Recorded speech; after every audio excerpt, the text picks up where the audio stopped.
Hi everyone, I'm going to show you how to crochet with one skein of yarn, and if you need it to be a thicker yarn, if you're using a thin yarn and you want your yarn to just be a little thicker and you don't want to buy 2 skeins of yarn, or you only have 1 skein, you can make this a 3 skein yarn, and it's super easy. So let me show you how.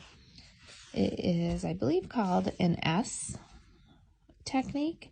So what you do is you take your end of yarn and you just place it down and you make an S shape like so.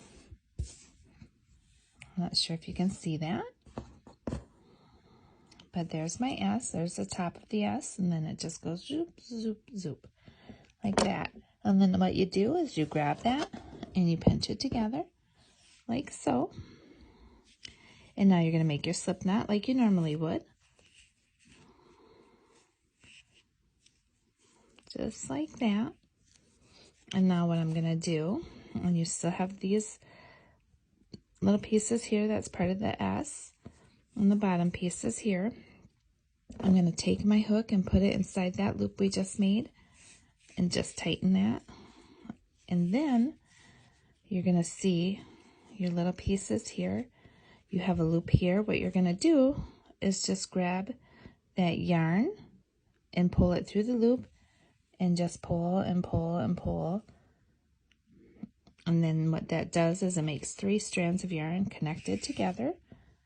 And then you're going to just take your yarn and your hook and just pull through to make your chains. And then what happens, and you can see it's nice and thick, and when you get down to the end where you're just going to see those 3 little loops, which we will get to shortly, all you have to do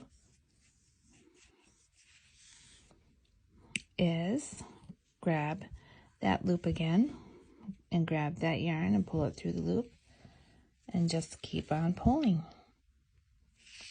So every time you get to that end, you just pull it through the loop, and then that makes the yarn stay together, and I'm using 3 strands at once. Hope that helps and makes sense.